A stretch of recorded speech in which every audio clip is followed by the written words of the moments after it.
Hello बच्चों, आज मैं आपके लिए लेकर आया हूँ इंद्र वज्रा छंद, जो बीए द्वितीय सेमेस्टर संस्कृत के पाठ्यक्रम में है। इसके साथ ही इसका अध्ययन यदि आप नेट पीएचडी करना चाह रहे हैं उसके लिए भी कर सकते हैं। आइए देखते हैं इंद्र वज्रा छंद। इंद्र वज्रा छंद का लक्षण इस प्रकार से है और उदाहरण ये है। आपको लक्षण और उदाहरण अलग अलग लिखने होते हैं और उसको स्पष्ट करना होता है। देखते हैं। इंद्र वज्रा छंद का लक्षण है साद शाद इंद्र वज्रा यदि तौ जगौ कहो। आपको याद करना होगा, शाद इंद्र वज्रा यदि तौ जगौ कहो। इंद्र वज्रा छंद उसको कहते हैं, शाद मने होता है, इंद्र वज्रा मने इंद्र वज्रा छंद, यदि मने यदि, तौ मने दो तगण, तौ मने दो तगण। तौ में औ की मात्रा है, औ की मात्रा होने का मतलब द्विवचन में है। तौ का मतलब तगण से मतलब है, वो भी कितने तगण? दो तगण। कितने तगण की बात कर रहे हैं? दो तगण।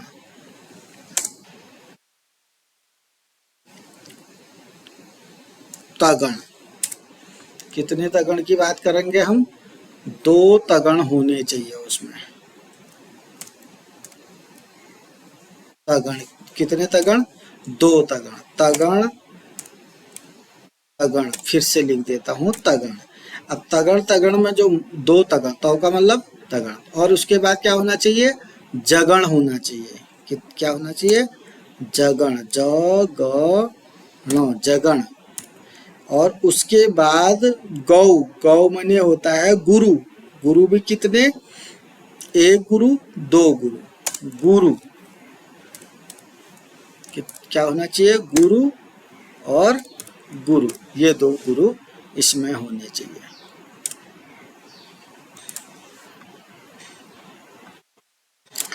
कहने का मतलब है इंद्र वज्रा छंद में दो तगण होते हैं, एक जगण होता है और दो गुरु होते हैं। एक गुरु और दो गुरु होते हैं। कुल मिलाकर के इंद्र वज्रा छंद वहां पर होगा जहां पर तगण होगा, जगण होगा और गुरु होगा। अगर वर्णों की संख्या की बात करेंगे, इंद्र वज्रा छंद में 11 वर्ण होंगे। 1 2 3 दूना 6 3 3 9, एक गुरु होगा 10 और एक की 11 है। इंद्र वज्रा छंद किसे कहते हैं? शात इंद्र वज्रा यदि तौ जगौ गह।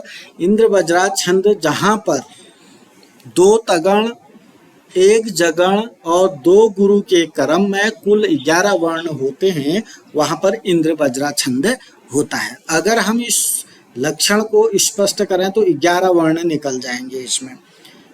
11 वर्ण कैसे गिनेंगे? एक, आधा को नहीं गिनेंगे, 2 3 4 5 6 7 8 9 10 और 11 वर्ण है। इस प्रकार से इंद्र वज्रा छंद का लक्षण जो है, लक्षण में ही हम देख पा रहे हैं कि इसमें 11 वर्ण है।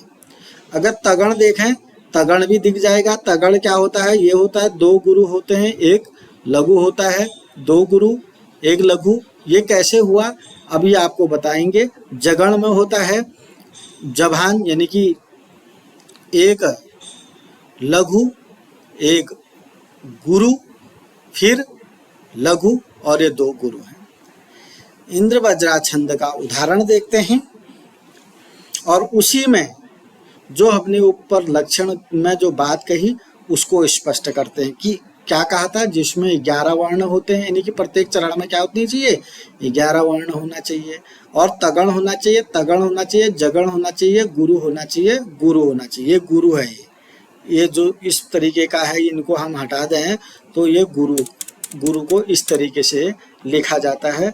गुरु को इस तरीके से लिखा जाएगा। दो गुरु होने चाहिए, एक गुरु ये हो गया और दूसरा गुरु ये हो गया। आइए उदाहरण में इसको स्पष्ट करते हैं।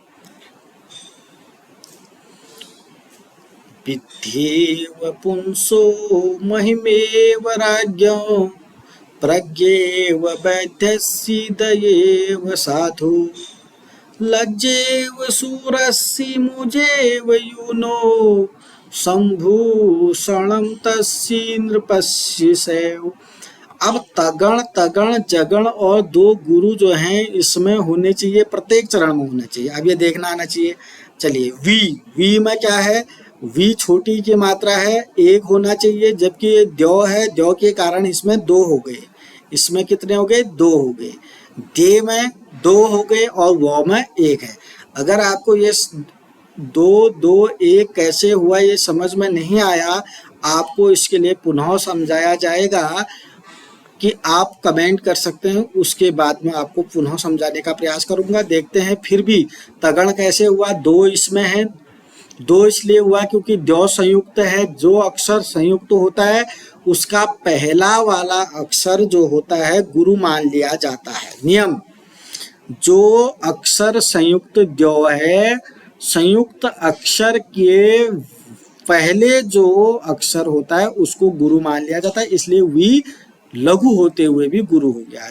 धे दे गुरु है क्योंकि एक ही मात्रा होने के कारण गुरु हो गया, वो लघु है। अब देखते हैं पुंसो में, देखते हैं पुंस अनुसार होने के कारण दो है, सो में भी दो है, मो अकेला है। मो में कोई मात्रा नहीं दिख रही है इसलिए मो अकेला है। अब ही में देखें, ही एक है, मो में है, मो में एक ही मात्रा है, दो है, वो है एक है। रा में दो है, ग्यो में दो है क्योंकि विसर्ग है। अब यही चीज इसमें भी देखने को मिलेगी, तीसरे चरण में भी देखने को मिलेगी, चौथे चरण में भी देखने को मिलेगी। आप प्रैक्टिस करेंगे तो जरूर देखने को। मैं पुनः प्रो में देखें, प्रो में दो होंगे, क्यों होंगे, क्योंकि ग्यो संयुक्त है तो अपने आप प्रो में दो हुआ। गे दो होंगे, वो एक होगा। वह में दो होंगे, ये है दो।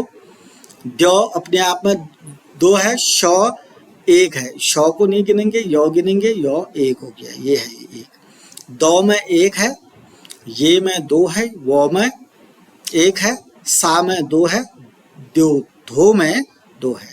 अर्थात विद्धेव पुंसो महिमेव राज्ञो में देखा जाए कि हमारा तगण है, तगण है, जगण है और दो गुरु है। दो गुरु है, ये तगण है। तगण को कैसे सीखा हमने, ताराज। तगण, अगर तगण कैसे बोला मैंने, तगण में दिखाते हैं, पूर्व वीडियो के हिसाब से आपको तगण दिखाया जाएगा। तगण में इस तरीके से दो गुरु एक लघु, और जगण भी कह रहे हैं। जगण में क्या है, 1 to 1, पहला लघु है, फिर गुरु है, फिर लघु है। पुनः देख लीजिएगा आप यहाँ पर तगण इस तरीके का है। तगण फिर से तगण हो गया यहाँ तक, फिर जाकर के जगण है, फिर दो गुरु है। इस प्रकार से उपयुक्त उदाहरण में जो उदाहरण है दिया गया है, विद्धेव पुंसो महिमा एव राज्ञ में इंद्र वज्रा छंद है। पुनः आपके सामने संक्षेप रूप में इसको बताना चाहूंगा। इंद्र वज्रा छंद का लक्षण यह है, शाद इंद्र वज्रा यदि तौ जगौ हो।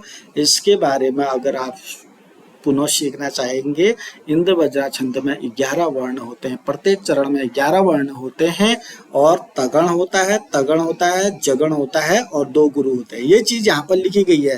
तो मैंने दो तगण, जगण, गुरु, गुरु, इस प्रकार से 11 वर्ण होते हैं। और ये इस तगण, तगण, जगण और दो गुरु इस तरीके से हमने विद्धेव पुंसो महिमा एवं राज्ञ में दिखा दिया गया है। आपको ये उदाहरण याद करना है, ये लक्षण याद करना है और उसका उदाहरण याद करना है। और इसके अलावा भी अगर आप जितना हिंदी में लिख सकते हैं वो भी इसमें लिख सकते हैं, लेकिन ध्यान रहे कि लक्षण संस्कृत में और उदाहरण संस्कृत में देना और उसको स्पष्ट करना बहुत ही जरूरी होता है। यहाँ प्रत्येक पंक्ति में प्रथम पंक्ति वाले ही वर्णों का क्रम है, अर्थात जो तगण, तगण, तगण, तगण, जगण और दो गुरु पहले पंक्ति में दिखाई मैंने, दूसरे पंक्ति में भी सेम दिखेगा, तीसरे में भी सेम दिखेगा, चौथे में भी सेम दिखेगा।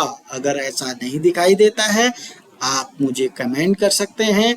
फिलहाल के लिए आप इंद्रवज्रा छंद का लक्षण याद करिए और उसका उदाहरण याद करिएगा और इसको जो भी आपका साथी है उसमें शेयर करिएगा। धन्यवाद।